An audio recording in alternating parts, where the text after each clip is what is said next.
Shalom Aleihim, saudara-saudara yang dikasihi Tuhan, dimanapun saudara berada. Kiranya damai sejahtera yang dari sorga melimpahi saudara-saudara. Yosua 21 ayat 41 sampai dengan 45. Seluruhnya kota-kota orang Lewi di tengah-tengah milik orang Israel. Ada 48 kota dengan tanah-tanah penggembalaannya. Kota-kota itu masing-masing ada tanah penggembalaannya di sekelilingnya. Demikianlah kota-kota tadi seluruhnya. Jadi seluruh negeri itu diberikan Tuhan kepada orang Israel, yakni negeri yang dijanjikannya, dengan bersumpah untuk diberikan kepada nenek moyang mereka. Mereka menduduki negeri itu dan menetap di sana, dan Tuhan mengaruniakan kepada mereka keamanan ke segala penjuru, tepat seperti yang dijanjikannya dengan bersumpah kepada nenek moyang mereka.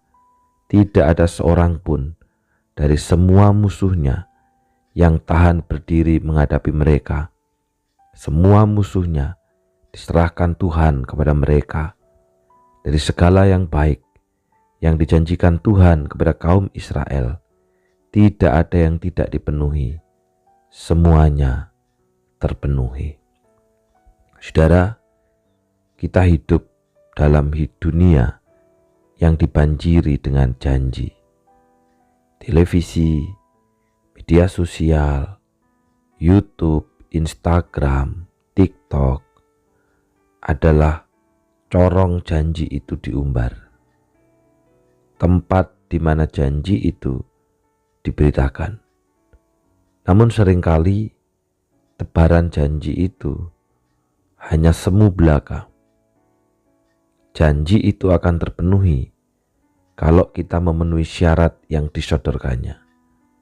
Kita terlebih dahulu harus membayar sejumlah uang baru, kemudian janji itu bisa dirasakan. Bahkan janji itu memanipulasi syarat-syaratnya. Akibatnya, siapa saja yang tidak cermat malah menjadi tertipu. Menerima janji Tuhan terkadang disalahartikan dengan diam dan duduk menadahkan tangan untuk menantikan tercurahnya penggenapan atas janji itu. Namun dari kisah penggenapan janji Tuhan atas umatnya hari ini, kita mempelajari hal yang berbeda. Allah pernah berjanji kepada umat pilihannya bahwa ia akan memberikan tanah kepada mereka, dan ia kemudian memang menggenapi janjinya kepada umatnya. Namun di dalam penggenapan itu tidak terkandung maksud bahwa umat pilihannya dibiarkan menerimanya secara pasif, hanya dengan menunggu, hanya dengan menadahkan tangan. Umat Tuhan harus aktif di dalam ketaatan kepada perjanjian Tuhan. Allah memang telah berjanji memberikan tanah, tetapi umat itu harus menyadari bahwa kepemilikan penuh atas tanah itu hanya bisa terjadi melalui ketaatan dan kesetiaan penuh kepada Tuhan. Bila mereka tidak setia dan tidak taat kepada Tuhan, maka kepemilikan penuh atas tanah itu tidak akan terwujud.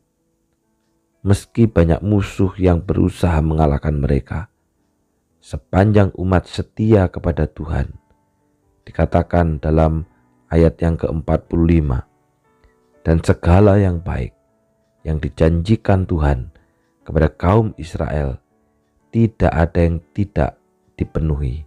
Semuanya terpenuhi. Dengan catatan apa? Umat setia kepada Tuhan. Umat tidak meninggalkan perjanjian. Umat taat kepada Tuhan. Dan itu telah terbukti bahwa Allah menggenapi janjinya kepada umatnya. Meski hal itu memakan waktu lama, karena semua itu terjadi berdasarkan waktu Tuhan sendiri. Oleh karena itu, diperlukan kesetiaan terhadap perjanjian dan perkataan Tuhan. Saudara, jika umat Tuhan taat kepada Allah, mereka akan menikmati janji berkat Tuhan. Tetapi jika umat Tuhan tidak mau taat, maka mereka akan mendapatkan kutukan. Sekaranglah waktunya mereka mengerjakan tanah yang sudah dibagikan, serta hidup beribadah dalam penyembahan yang benar. Tapi sayangnya, umat terus memberontak dan melawan Allah, sehingga akhirnya Allah mencerai-beraikan mereka. Mereka dibuang keluar dari tanah perjanjian. Mereka tinggal di tanah orang asing. Mereka hidup di situ sebagai budak. Meski Allah harus menghukum umatnya, kasih dan kebaikannya tidak pernah berubah.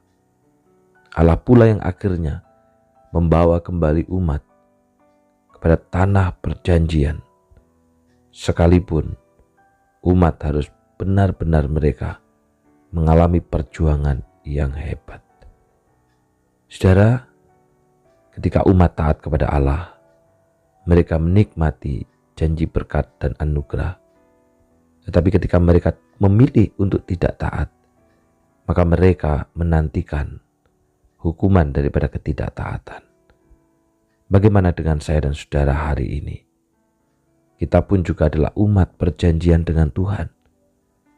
Janji yang sama diberikan kepada kita hari ini. Ketaatan itu mendatangkan kekuatan, tetapi ketidaktaatan itu justru akan mengakibatkan kesalahan. Apakah kita menjadi umat yang taat dan setia dengan perjanjian, atau sebaliknya kita memilih untuk tidak taat? Taat berkat dan ketidaktaatan pasti memiliki konsekuensi bagi umat. Karena itu saudara, firman Tuhan hari ini mengingatkan kepada kita, mari kita menjadi umat yang taat. Mari kita menjadi umat yang terus setia dengan perjanjian. Maka kita akan dapat menikmati segala anugerah dan kebaikan Tuhan. Mari kita berdoa. Bapa yang di surga, kami bersyukur karena hari ini firman-Mu mengingatkan dan menyapa kami bagaimana perjalanan umat Tuhan yang dibuka dengan terang benderang kepada kami dari segala yang baik yang dijanjikan Tuhan kepada kaum Israel. Tidak ada yang tidak dipenuhi, semuanya terpenuhi. Dengan catatan, mereka hidup taat, mereka hidup setia kepada Allah. Sepanjang umat setia, maka Allah akan memberikan segala anugerahnya dan kebaikannya kepada umat itu. Walaupun hari ini harus dipahami bahwa kebaikan Tuhan tidak harus selalu berupa materi. Kebaikan Tuhan tidak harus selalu berupa apa yang nampak. Tetapi keanugerah dan kebaikan Tuhan itu bisa jadi juga damai sejahtera yang Allah berikan kepada kita. Karena itu Tuhan, tolonglah umat-Mu hari ini supaya senantiasa menjadi umat yang taat, senantiasa menjadi umat yang setia dengan perjanjian. Karena ketaatan itu berkat, dan ketidaktaatan pasti memiliki konsekuensi bagi umat. Secara khusus hari ini hamba-Mu berdoa untuk saudara-saudara kami, orang tua kami yang sedang berada di dalam pemulihan. Berdoa untuk Ibu Komang Sari yang saat ini berada di Malang, bahkan mungkin sampai akhir Oktober nanti, untuk mengikuti segala proses pemulihan, mulai dari kemoterapi sampai pada penyinaran. Dan hari-hari ini adalah hari-hari di mana Ibu Komang akan disinar sehingga makin sehat dan makin kuat. Hamba-Mu berdoa ya Tuhan, Engkau berikan kekuatan di dalam iman, Engkau berikan kekuatan di dalam percayanya kepada Engkau, bahkan di dalam segala kesederhanaannya, bahkan di dalam segala keterbatasannya. Tuhan yang akan menolong, Tuhan yang akan memberikan kekuatan, Tuhan yang akan memberikan perlindungan.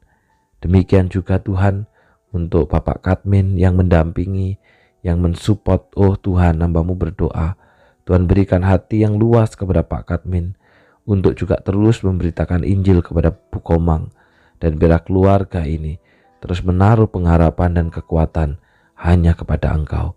Karena apabila kami mengandalkan kekuatan manusia, maka sesungguhnya kami tidak berdaya dan tidak dapat berbuat apa-apa.